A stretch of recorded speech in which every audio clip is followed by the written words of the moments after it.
ओम द्वादशाधिकशतमोऽध्यायः। एक तपस्वी ऊंट के आलस्य का कुपरिणाम और राजा का कर्तव्य। युधिष्ठिर ने पूछा, समस्त धर्मात्माओं में श्रेष्ठ पितामह, राजा को क्या करना चाहिए? क्या करने से वह सुखी हो सकता है? यह मुझे यथार्थ रूप से बताइए। 1। भीष्म जी ने कहा, नरेश्वर, राजा का जो कर्तव्य है और जो कुछ करके वह सुखी हो सकता है, उस कार्य का निश्चय करके अब मैं तुम्हें बतलाता हूँ, उसे सुनो। 2। युधिष्ठिर, हमने एक ऊंट का जो महान वृतांत सुन रखा है, उसे तुम सुनो। राजा को वैसा बर्ताव नहीं करना चाहिए। 3। प्राजापत्ययुग सत्ययुग में एक महान ऊंट था। उसको पूर्वजन्म की बातों का स्मरण था। उसने कठोर व्रत के पालन का नियम लेकर वन में बड़ी भारी तपस्या आरंभ की। 4। उस तपस्या के अंत में पितामह भगवान ब्रह्मा बड़े प्रसन्न हुए। उन्होंने उससे वर मांगने के लिए कहा। 5। ऊंट बोला, भगवान, आपकी कृपा से मेरी यह गर्दन बहुत बड़ी हो जाए, जिससे जब मैं चरने के लिए जाऊं तो 100 योजन से अधिक दूरत्व की खाद्य वस्तुएं ग्रहण कर सकूं। 6। वरदायक महात्मा ब्रह्मा जी ने एवमस्तु कहकर उसे मोहमांगा वर दे दिया। वह उत्तम वर पाकर ऊंट अपने वन में चला गया। 7। उस खोटी बुद्धि वाले ऊंट ने वरदान पाकर कहीं आने जाने में आलस्य कर लिया।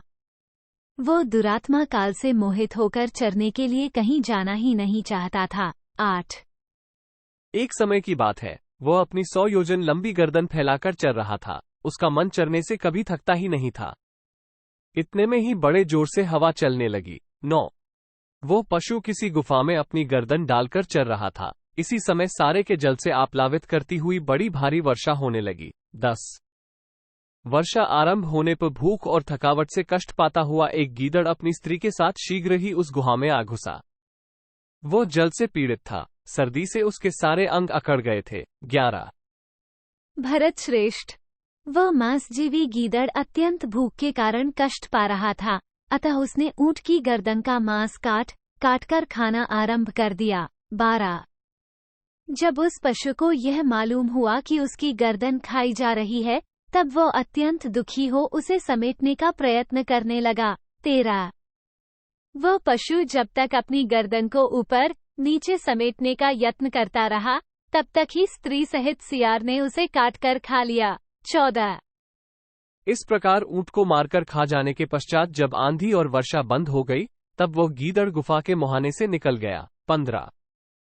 इस तरह उस मूर्ख ऊंट की मृत्यु हो गई। देखो, उसके आलस्य के क्रम से कितना महान दोष प्राप्त हो गया। इसलिए तुम्हें भी ऐसे आलस्य को त्याग करके इंद्रियों को वश में रखते हुए बुद्धिपूर्वक बर्ताव करना उचित है। मनुजी का कथन है कि विजय का मूल बुद्धि ही है। 17।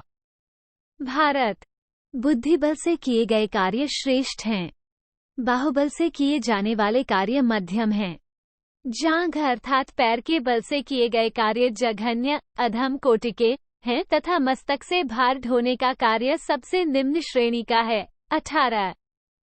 जो जितेंद्रिय और कार्यदक्ष है, उसी का राज्य स्थिर रहता है। मनुजी का कथन है कि संकट में पड़े हुए राजा की विजय का मूल बुद्धि बल ही है। 19। निष्पाप युधिष्ठिर, जो गुप्त मंत्रणा सुनता है, जिसके सहायक अच्छे हैं तथा जो भली भांति जान बूझकर कोई कार्य करता है, उसके पास ही धन स्थिर रहता है।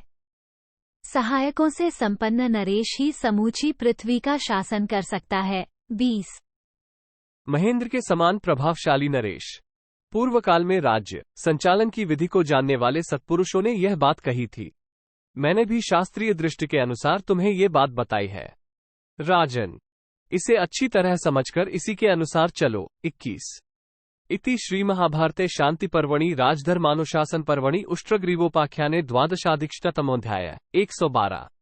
इस प्रकार श्री महाभारत शांति पर्व के अंतर्गत राजधर्मानुशासन पर्व में ऊंट की गर्दन की कथा विषयक 112वां अध्याय पूरा हुआ। 112।